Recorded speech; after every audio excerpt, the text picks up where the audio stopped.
ಹಳೆಯ ಚಿನ್ನದ ಒಡವೆನ ಅಧಿಕ ಬೆಲೆಗೆ ಮಾರಬೇಕೆ ಅಂದ್ರೆ ಆಟಿಕಾಗೆ ಕಾಲ್ ಮಾಡಿ 8803000300. Attica gold company. ಇನ್ನು ಕರಾವಳಿ ಚಿತ್ರದ ವಿಚಾರಕ್ಕೆ ಸಂಬಂಧಪಟ್ಟಂತೆ ಕಾಂಟ್ರವರ್ಸಿ ದೊಡ್ಡ ಮಟ್ಟದಲ್ಲೇ ಆಗ್ತಾ ಇದೆ.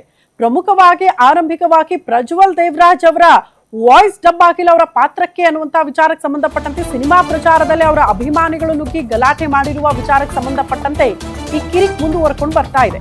ನಿಲ್ಲದ ಕರಾವಳಿ ಕಿರಿಕ್ ಸಿನಿಮಾಗಾಗಿ ಡೈರೆಕ್ಟರ್ ಹೇಳಿದ್ದನ್ನ ಮಾಡ್ಲಿಲ್ವಾ ನಟ ಪ್ರಜ್ವಲ್ ದೇವರಾಜ್? ಪ್ರಜ್ವಲ್ ವಿರುದ್ಧ ನಿರ್ದೇಶಕ ನಿರ್ಮಾಪಕ ಗುರುದತ್ ಗಾಣಿಗ ಅವರು ಬೇಸರ ಹೊರ ಹಾಕ್ತಿದ್ದಾರೆ. ಪತ್ರದ ಮೂಲಕ ಅಸಮಾಧಾನ ಹೊರ ಹಾಕಿದ್ದಾರೆ ಗುರುದತ್ ಗಾಣಿಗ ಅವರು. ಕರಾವಳಿ ಚಿತ್ರಕ್ಕೆ ಪ್ರಜ್ವಲ್ಗೆ 6 ಪ್ಯಾಕ್ ಮಾಡ್ಕೊಳ್ಳೋದಕ್ಕೆ ನಾವು ಹೇಳಿದ್ವಿ, ಬಟ್ ಕೇಳಲಿಲ್ಲ ಅವರು. 6 ಪ್ಯಾಕ್ ಆಗಿ ಅವರಿಗೆ ತುಂಬಾ ಸಮಯ ನಾವು ಕೊಟ್ಬಿಟ್ಟಿದ್ವಿ ಪ್ರಜ್ವಲ್ ದೇವರಾಜ್ ಅವರಿಗೆ. ಆದ್ರೆ ಪ್ರಜ್ವಲ್ 6 ಪ್ಯಾಕ್ ಮಾಡ್ಕೊಂಡು ಪಾತ್ರಕ್ಕೆ ರೆಡಿ ಆಗ್ಲೇ ಇಲ್ಲ. ಅವರ ಪಾತ್ರಕ್ಕೆ ಫಿಸಿಕಲ್ ಟ್ರಾನ್ಸ್ಫಾರ್ಮೇಷನ್ ಬಹಳ ಮುಖ್ಯ ಆಗಿತ್ತು, ಬಟ್ ಅದನ್ನ ಫಾಲೋ ಮಾಡಲಿಲ್ಲ. ಅದೇ ಕಾರಣದಿಂದ ಪ್ರಜ್ವಲ್ಗೆ ಸಂಭಾವನೆ ಬಾಕಿ ಉಳಿಸ್ಕೊಂಡ್ವಿ ನಾವು ಅಂತ ಹೇಳ್ತಿದ್ದಾರೆ. ಅಲ್ಲದೆ ಬಾಕಿ ಹಣ ಕ್ಲಿಯರ್ ಆಗೋ ತನಕ ಕೂಡ ಡಬ್ಬಿಂಗ್ ಮಾಡಲ್ಲ ಅಂತ ಹಠ ಹಿಡಿದ್ರಂತೆ. ಹಿರಿಯ ನಿರ್ಮಾಪಕರ ಮೂಲಕ ಮಧ್ಯಸ್ಥಿಕೆ ವಹಿಸಿದ್ರು ಕೂಡ ಅವರು ಒಪ್ಕೊಳ್ಳಿಲ್ಲ. ಬಳಿಕ ಡಬ್ಬಿಂಗ್ ಹಾಕಿ ಪ್ರಜ್ವಲ್ಗೆ 2 ತಿಂಗಳಾದ್ರೂ ಕೂಡ ಪ್ರಯೋಜನನೇ ಆಗ್ಲಿಲ್ಲ. ಟ್ರೈಲರ್ ಲಾಂಚ್ ಗಲಾಟೆ ಮರುದಿನವೇ ಬಾಕಿ ಹಣವನ್ನ ನಾವು ಕ್ಲಿಯರ್ ಮಾಡ್ಬಿಟ್ಟಿದೀವಿ ಪ್ರಜ್ವಲ್ ದೇವರಾಜ್ಗೆ. ಆದ್ರೂ ಕೂಡ ಸೋಷಿಯಲ್ ಮೀಡಿಯಾಗಳಲ್ಲಿ ಇಲ್ಲ ಸಲ್ಲದ ಆರೋಪಗಳು ಕೇಳೋದಕ್ಕೆ ಸಿಗ್ತಾ ಇದೆ. ಕಾನೂನು ಹೋರಾಟ ಮಾಡ್ತೀವಿ ಅಂತ ಗುರುದತ್ ಗಾಣಿಗ ಅವರು ಹೇಳಿಬಿಟ್ಟಿದ್ದಾರೆ. ಈಗ ಕಂಪ್ಲೇಂಟ್ ಬೇರೆ ಕೊಟ್ಟಿದ್ದಾರೆ. ಅಲ್ಲಿ ಬಂದು ಗಲಾಟೆ ಮಾಡಿದವರು ಪ್ರಜ್ವಲ್ ದೇವರಾಜ್ ಅಭಿಮಾನಿಗಳೆಲ್ಲ ಬದಲಾಗಿ ಅವರ ಜೊತೆ ಕೆಲಸ ಮಾಡ್ಕೊಂಡಿದ್ದವರನ್ನೇ ಉದ್ದೇಶ ಪೂರ್ವಕವಾಗಿ ಕಳಿಸಿ ಗಲಾಟೆ ಮಾಡಿಸಲಾಗಿದೆ. ಹಿಂಗಾಗಿ ಕ್ರಮ ಕೈಗೊಳ್ಳಬೇಕು, ಸಿನಿಮಾ ಪ್ರಚಾರಕ್ಕೆ ಅಡ್ಡಿಪಡಿಸಿದ್ದಾರೆ ಅನ್ನೋ ಕಾರಣಕ್ಕೆ ಕಂಪ್ಲೇಂಟ್ ಕೊಟ್ಟಿದ್ದಾರೆ. ಹಂಗಾಗಿ ಕಾನೂನು ಹೋರಾಟವನ್ನ ಮುಂದುವರಿಸ್ತೀವಿ ಅನ್ನುವಂತಹ ವಿಚಾರವನ್ನ ಹೇಳ್ತಾ ಇರೋದು.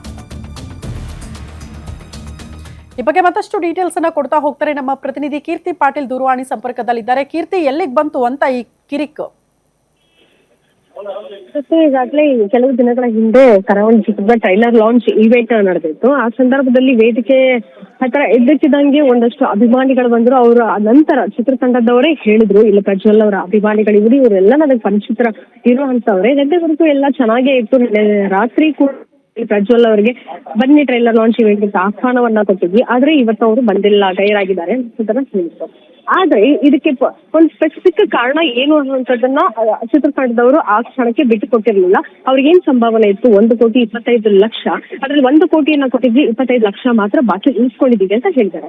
ಆದ್ರೆ ಈಗ ಸದ್ಯಕ್ಕೆ ಒಂದು ಪ್ರಶ್ನೆ ಆಗಿರುವಂತದ್ದಿರ್ಬೋದು. ಚಿತ್ರತಂಡದವರ ಹೇಳಿಕೆ ಪ್ರಕಾರ 25 ಲಕ್ಷ ಏನ್ ಬಾಕಿ ಇತ್ತು ಅದನ್ನೂ ಸಹ ನಾವು ಸುದ್ದಿಗೋಷ್ಠಿ ಆಗಿ ನೆಕ್ಸ್ಟ್ ಡೇನೆ ನಾವು ಅವ್ರಿಗೆ ಕೊಟ್ಟಿದ್ದೀವಿ, ಪೇಮೆಂಟ್ ಫುಲ್ ಕ್ಲಿಯರ್ ಆಗಿದೆ. ಇದಕ್ಕೆ ಕಾರಣ ಮೇನಾಗಿ ಏನಂತ ಹೇಳಿದ್ರೆ, ಏನಕ್ಕೆ 25 ಲಕ್ಷ ಏನಕ್ಕೆ ಬಾಕಿ ಉಳಿಸ್ಕೊಂಡಿದ್ರು ಅಂದ್ರೆ, ಸಿನಿಮಾಗೆ ತಕ್ಕ ಹಾಗೆ ಒಂದು ಪಾತ್ರಕ್ಕೆ ದೈಹಿಕವಾಗಿ ಅವ್ರಿಗೆ ಟ್ರಾನ್ಸ್ಫಾರ್ಮೇಶನ್ ಬೇಕಿತ್ತು, 6 ಪ್ಯಾಕ್ ಬೇಕು ಅಂತ ನಾವು ಮೊದಲನೇದಾಗಿ ಅವ್ರಿಗೆ ಹೇಳಿದ್ವಿ. ಅದು ಅವರು ಕೂಡ ಒಪ್ಕೊಂಡಿದ್ರು. ಆದ್ರೆ ಪ್ರಜ್ವಲ್ ಅವರು ಆ 6 ಪ್ಯಾಕ್ ಇರಬಹುದು, ಜೊತೆಗೆ ಪಾತ್ರಕ್ಕೆ ಯಾವ ರೀತಿ ಅವರು ದೈಹಿಕವಾಗಿ ಕಾಣಿಸ್ಕೊಳ್ಬೇಕು ಸ್ಕ್ರೀನ್ ಮೇಲೆ, ಆ ಪ್ರೆಸೆನ್ಸ್ ನಮಗೆ ಕಾಣಿಸ್ಲಿಲ್ಲ. ಹೀಗಾಗಿ ಪೇಮೆಂಟ್ಸ್ ನ ಬಾಕಿ ಉಳಿಸ್ಕೊಂಡಿದ್ವಿ ಅಂತ ಹೇಳಿದ್ದಾರೆ ಗುರುದತ್ತ ಗಾಣಿಗ ಅವರು, ನಿರ್ದೇಶಕರಾಗಿರುವಂತವ್ರು. ಇದಾದ ಮೇಲೂ ಸಹ ಏನೇನು ಸಮಸ್ಯೆ ಬಂತು ಇದ್ರ ಬಗ್ಗೆ ಎಲ್ಲ ಕ್ಲಾರಿಟಿ ಕೊಡೋದಕ್ಕೆ ಒಂದಷ್ಟು ಕೂತು ಮಾತಾಡೋಣ ಅನ್ನೋದನ್ನ ಕಾಂಟ್ಯಾಕ್ಟ್ ಕೂಡ ಮಾಡಿದ್ವಿ. ಆದ್ರೆ 1.5-2 ತಿಂಗಳಿಂದ ಅವ್ರು ನನಗೆ ಸಂಪರ್ಕಕ್ಕೆ ಬರಲಿಲ್ಲ ಅನ್ನೋದನ್ನ ನಿರ್ದೇಶಕರು ಹೇಳಿದ್ರು. ಇದಾದ್ಮೇಲೂ ಸಹ KVN ಸುಪ್ರೀತ್ ಅವ್ರು ಇರ್ಬೋದು, ಜೊತೆಗೆ ಜಾಕ್ ಮಂಜು ಇವ್ರನ್ನೆಲ್ಲ ಸೇರಿಸಿ ಸಹ ಮಾತಾಡೋ ಪ್ರಯತ್ನ ಮಾಡಿದ್ರು. ಯಾವುದೇ ವಿಫಲ ಆಯಿತು, ನಮಗೆ ಯಾವುದೇ ಸಕ್ಸಸ್ ಅನ್ನುವಂಥದ್ದು ಕಾಣಲಿಲ್ಲ. ಜೊತೆಗೆ ಕಾಂಟ್ಯಾಕ್ಟ್ ಕೂಡ ಬರ್ಲಿಲ್ಲ ಪ್ರಜ್ವಲ್ ಅವರು ಅಂತ ಹೇಳಿದ್ರು. ಟೋಟಲ್ ಆಗಿ ಈ ಒಂದು ಗೊಂದಲ ಕ್ರಿಯೇಟ್ ಆಗಿರುವಂತದ್ದು ಡಬ್ಬಿಂಗ್ ವಿಚಾರವಾಗಿ. ಈ ಡಬ್ಬಿಂಗ್ ಯಾಕೆ ಕೊಡ್ಲಿಲ್ಲ ಪ್ರಜ್ವಲ್ ಅವರು ಅಂತ ಹೇಳಿದ್ರೆ, ಅವರು ಒಂದು ಭಾಷೆ ಹಿಡ್ತಾ ಇರಬಹುದು, ಕರಾವಳಿ ಭಾಗದ ಭಾಷೆನೆ ಬೇರೆ ಆಗಿರುತ್ತೆ. ಸೊ ಹೀಗಾಗಿ ಮೊದಲನೇದಾಗೆ ನಾವು ಹೇಳಿದ್ವಿ, ಇಲ್ಲ ಬೇರೆಯವ್ರ ಹತ್ರ ಡಬ್ಬಿಂಗ್ ಮಾಡಿಸ್ತೀವಿ ಅಂತ ಹೇಳಿದ್ವಿ. ಅದಕ್ಕೂ ಸಹ ಪ್ರಜ್ವಲ್ ಅವರು ಒಪ್ಕೊಂಡಿದ್ರು. ತದನಂತರ ಅದಕ್ಕೆ ಪೇಮೆಂಟ್ ಅದಕ್ಕೋಸ್ಕರ ಉಳಿಸ್ಕೊಂಡಿದೀವಿ ಅಂತ ಹೇಳಿದ್ರು. ಆದ್ರೆ ಆ ಕಾರಣಕ್ಕಲ್ಲ, 6 ಪ್ಯಾಕ್ ಅನ್ನುವಂಥದ್ದು ನಾವೇನ್ ಕೇಳಿದ್ವಿ ಆ ಟ್ರಾನ್ಸ್ಫಾರ್ಮೇಶನ್ ಅವರಲ್ಲಿ ಕಾಣಲಿಲ್ಲ, ಹೀಗಾಗಿ ನಾವು ಉಳಿಸ್ಕೊಂಡಿದ್ವಿ ಅಷ್ಟೇ. ಬಟ್ ಈಗ ಪೇಮೆಂಟ್ ಎಲ್ಲ ಕ್ಲಿಯರ್ ಆಗಿದೆ. ಆದ್ರೂ ಸಹ ಸೋಷಿಯಲ್ ಮೀಡಿಯಾದಲ್ಲಿ ನಮ್ಮ ಬಗ್ಗೆ ನೆಗೆಟಿವ್ ಆಗಿ ಹೇಳುವಂತದ್ದು ಇರ್ಬೋದು, ಇದೆಲ್ಲ ಕ್ರಿಯೇಟ್ ಆಗ್ತಾ ಇದೆ ಅನ್ನುವಂತ ಕಾರಣಕ್ಕೆ ಈಗ ಕಂಪ್ಲೇಂಟ್ ನ ಕೊಟ್ಟಿರುವಂತದ್ದು. ಧನ್ಯವಾದಗಳು ತಮ್ಮೆಲ್ಲ ಮಾಹಿತಿಗೆ.